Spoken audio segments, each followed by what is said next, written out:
জানিয়ে দেব সর্বশেষ আপডেট বাংলা সংবাদের শুরুতেই শিরোনাম। বিরোধীদের ওপর দমনপীড়ন নিয়ে যা জানালো ইন্টারন্যাশনাল ক্রাইসিস গ্রুপ। আমেরিকা ও জাতিসংঘের হস্তক্ষেপে যে কারণে হাসিনা সরকার ক্ষমতা ছাড়তে বাধ্য। এরপর থাকছে গণতন্ত্র প্রতিষ্ঠায় পুনরায় নির্বাচনে আন্তর্জাতিক মহলের চিঠি। সবশেষে দেখবেন 1 মাসের মধ্যে ক্ষমতা ছেড়ে দেশ থেকে পালাবে হাসিনা সরকার, থাকছে বিস্তারিত প্রতিবেদন। এতক্ষণ শুনছিলেন সংবাদ শিরোনাম, এখন থাকছে বিস্তারিত। মার্কিন নিষেধাজ্ঞার ব্যাপারে ওয়াশিংটনে অবস্থিত বাংলাদেশ দূতাবাস সরকারকে সতর্ক করেছে। চিঠিতে বলা হয়েছে, যুক্তরাষ্ট্রের প্রেসিডেন্ট জো বাইডেনের ইস্যু করা এবং পররাষ্ট্রমন্ত্রী অ্যান্টনি ব্লিংকেনের ঘোষণা দেয়া memorandum on advancing worker empowerment rights and high labour standards globally শীর্ষক সংকলিত রিপোর্টটি সদয় বিবেচনার জন্য এতদের সঙ্গে যুক্ত করে দেয়া হলো। যদিও এই মেমোরেন্ডাম মনে হচ্ছে বিশ্বব্যাপী সব দেশের উপরই প্রযোজ্য, তবু এটা বিশ্বাস করার যথেষ্ট কারণ আছে যে এর অন্যতম টার্গেট হতে পারে বাংলাদেশ। বাংলাদেশের সংঘাতময় পরিবেশ সৃষ্টির আশঙ্কা করছে ইন্টারন্যাশনাল ক্রাইসিস গ্রুপ।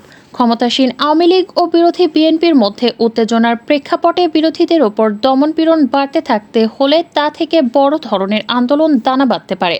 নিজস্ব ওয়েবসাইটে প্রকাশিত এক প্রতিবেদনে ক্রাইসিস গ্রুপ এই পূর্বাভাস দিয়েছে। প্রতিবেদনে এও বলা হয়, নির্বাচন প্রত্যাখ্যান করে যুক্তরাষ্ট্র ও অন্য পশ্চিমা দেশগুলো আওয়ামী লীগ সরকারের শীর্ষ কর্মকর্তা বা প্রতিনিধিদের ওপর ভিসা বিধিনিষেধের মতো আরও নিষেধাজ্ঞা দিতে পারে। তবে এর ফলে ভারত ও চীনের ওপর বাংলাদেশ সরকারের নির্ভরতা আরও বাড়তে পারে বলে তারা হুঁশিয়ারি দিয়েছে। ইন্টারন্যাশনাল ক্রাইসিস গ্রুপ ব্রাসেলস ভিত্তিক একটি অলাভজনক নীতি গবেষণা প্রতিষ্ঠান। বিশ্বের বিভিন্ন অঞ্চলে চলমান যুদ্ধ ও সংঘাতের পাশাপাশি সম্ভাব্য সংকটগুলো নিয়ে পূর্বাভাস ও বিশ্লেষণ প্রকাশ করে তারা। জাতীয় নির্বাচনকে কেন্দ্র করে বাংলাদেশে ভিসা নীতি ঘোষণা করেছিল যুক্তরাষ্ট্র। নীতির অধীনে গণতান্ত্রিক নির্বাচন প্রক্রিয়াকে ক্ষুণ্ণ করার জন্য দায়ী ব্যক্তিদের যুক্তরাষ্ট্র ভিসা দেবে না বলে ঘোষণা দেয়।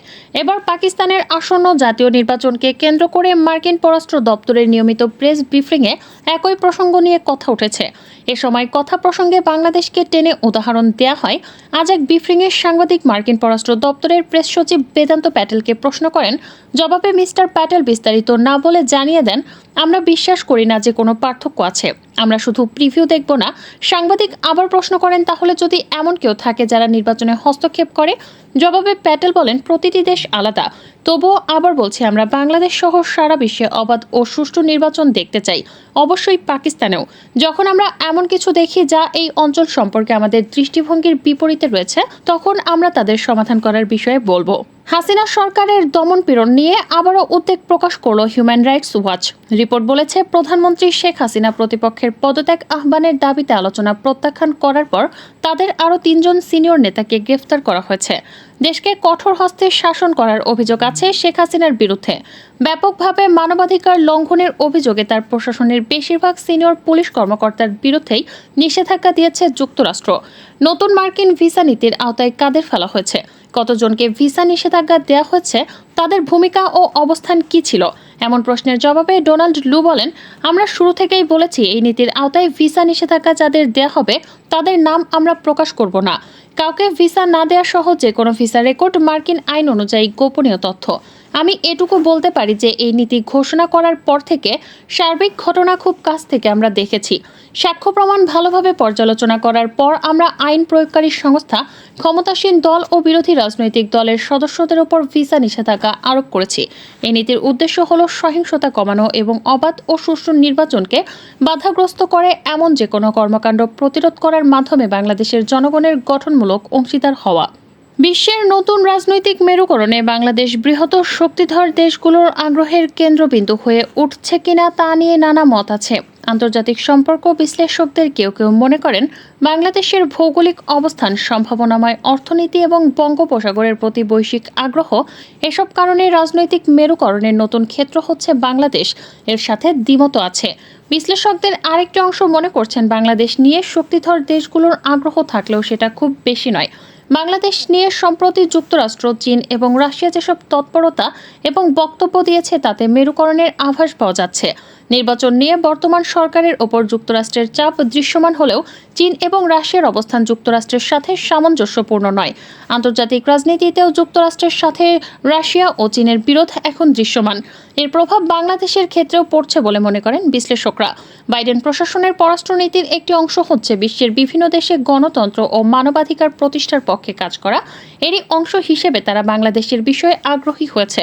দ্বিতীয় কারণ হচ্ছে আমেরিকার একটা ইন্দো প্যাসিফিক কৌশল আছে যেটি সক্রিয়ভাবে কার্যকর করতে তারা মনোনিবেশ করেছে। এ কারণেই এশিয়া অঞ্চলে বন্ধু সংগ্রহে আগ্রহী যুক্তরাষ্ট্র। আমেরিকার লক্ষ্য চীন রাশিয়া বলয় থেকে বাংলাদেশকে গণতান্ত্রিক বিশ্বের বলয়ের সাথে সংযুক্ত করা বা সংযুক্তিকে আরও শক্তিশালী করা। ইউরোপীয় ইউনিয়নভুক্ত দেশগুলোও চায় বাংলাদেশে যাতে গণতন্ত্র শক্তিশালী হয়। একই সাথে এসব দেশে বাংলাদেশকে যেসব সুবিধা, বিশেষ করে বাণিজ্য সুবিধা দেওয়া হয়, তার পেছনে মূল উদ্দেশ্য হচ্ছে বাংলাদেশের গণতান্ত্রিক প্রক্রিয়া শক্তিশালী রাখা। বিরোধী দল বাংলাদেশ জাতীয়তাবাদী দল বিএনপির বিরুদ্ধে ব্যাপক দমনপীড়ন চালানো হয়েছে। এর ফলে দলটি নির্বাচন বর্জন করেছে।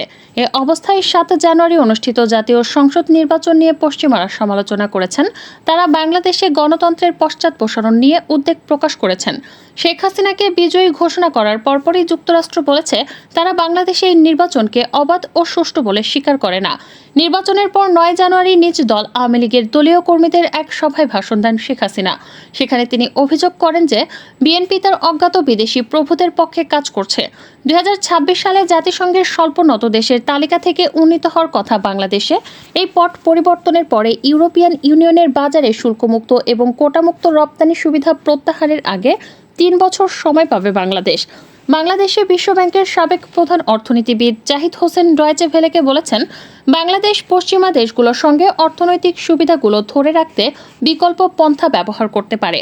তিনি বলেন, এলডিসি তালিকায় যে সুবিধা আমরা পাই তা পুনরায় বহাল করার জন্য বিকল্প পন্থা অবলম্বন করা যেতে পারে। তাৎক্ষণিকভাবে বাংলাদেশ যদি একটি মুক্ত বাণিজ্য চুক্তি অথবা অর্থনৈতিক জোটে প্রবেশ করে তাহলে সহজেই সে এসব জোটের বাজারে প্রবেশ করতে পারবে।